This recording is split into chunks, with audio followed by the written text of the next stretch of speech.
There's a lot of magic in The Spiderwick Chronicles.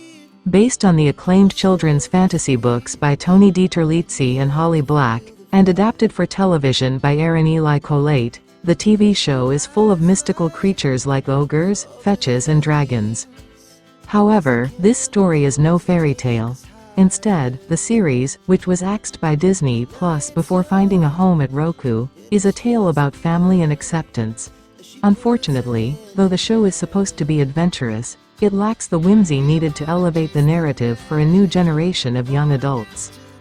The Spiderwick Chronicles begins with a journey halfway across the country.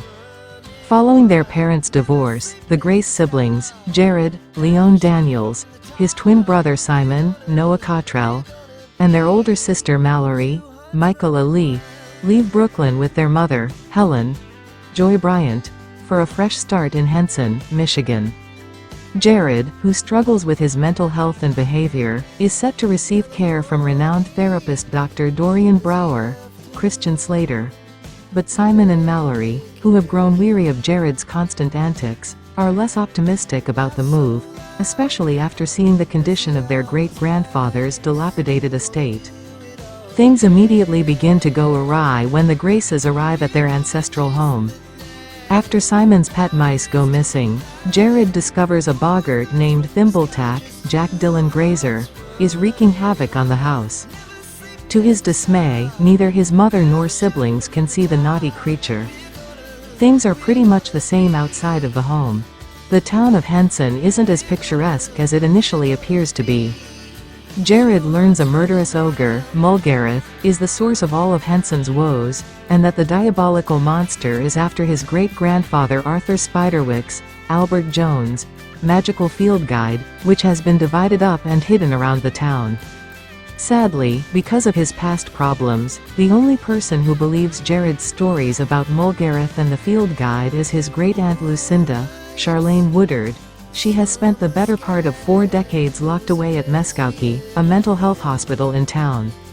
The Spiderwick Chronicles highlights themes teens encounter, including dark thoughts, ostracization and the desire for perfection.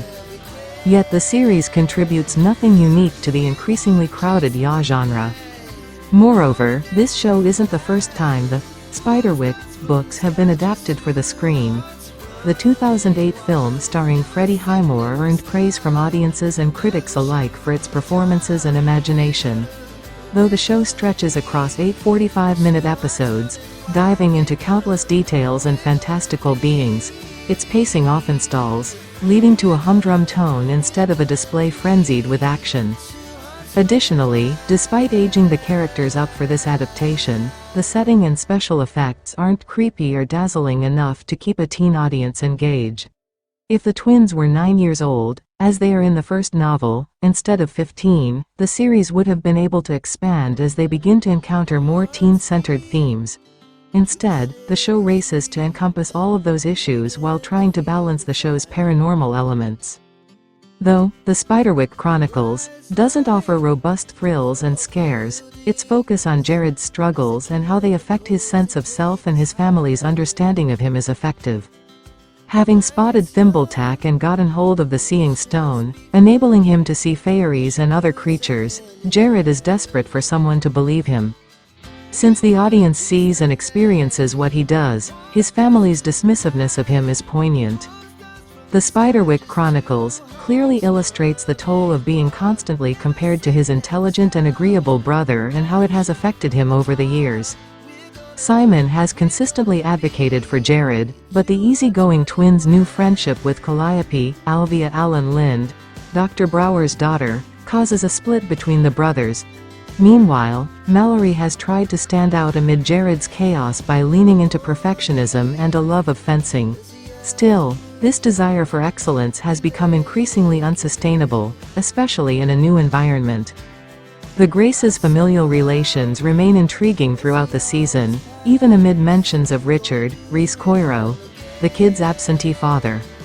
Still, the fantastical elements at the core of The Spiderwick Chronicles are unimaginative and lackluster.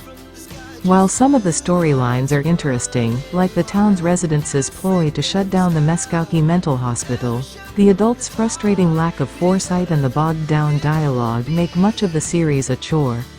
Tighter pacing and more streamlined plot points would have given The Spiderwick Chronicles the allure and fanfare needed to make this action-adventure the dazzling escapade it should be. The 8 episodes of The Spiderwick Chronicles premiere on April 19 on Roku.